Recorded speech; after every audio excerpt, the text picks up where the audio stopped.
യാതൊരു ആനുകൂല്യവും ലഭിക്കാതെ നെല്ലിയാമ്പതി തോട്ടേക്കാട് എസ്റ്റേറ്റിലെ തൊഴിലാളികൾ ദുരിതത്തിൽ. പ്ലാന്റേഷൻ ആക്ടിൽ പെടാതിരിക്കാൻ തോട്ടമുടമകൾ നടത്തിയ തട്ടിപ്പാണ് തൊഴിലാളികളുടെ ജീവിതം ദുരിതത്തിലാക്കിയത്. 1986 വരെ പ്ലാന്റേഷൻ ആക്ടിന്റെ പരിധിയിൽ ഉൾപ്പെട്ടിരുന്ന തോട്ടേക്കാട് എസ്റ്റേറ്റ് 4.5 ഉം 3 ഏക്കറായി 10ഓളം പേരുടെ ഉടമസ്ഥതയിലേക്ക് ആധാരം ചെയ്തതോടെയാണ് തൊഴിലാളികൾക്ക് ആനുകൂല്യങ്ങളെല്ലാം നിഷേധിക്കപ്പെട്ടത്. കോട്ടയം സ്വദേശികളായ ഭൂവുടമകളാണ് തോട്ടേക്കാട് എസ്റ്റേറ്റ് ബന്ധുക്കളുടെയും മറ്റും പേരിലേക്ക് മാറ്റിയത്. ഇതോടെ തോട്ടത്തിൽ ജോലി ചെയ്തു വന്നിരുന്ന തൊഴിലാളികൾക്ക് ആനുകൂല്യങ്ങളെല്ലാം നഷ്ടമായി. പിരിഞ്ഞു പോകുന്ന സമയത്ത് ഒരു PF ആനുകൂല്യങ്ങൾ PF ഇല്ല.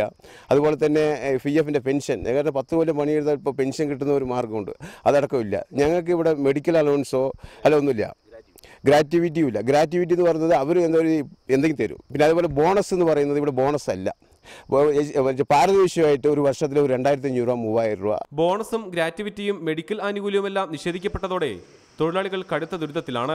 വർഷങ്ങളായി നേരിടുന്ന അവഗണനയ്ക്കെതിരെ സമരത്തിനൊരുങ്ങുകയാണ് തൊഴിലാളികൾ. നെല്ലിയാമ്പതിയിൽ നിന്നും ക്യാമറാമാൻ പ്രജിത് കൊങ്ങാടിനൊപ്പം പ്രസാദ് ഉടുമ്പിശ്ശേരി, റിപ്പോർട്ടർ.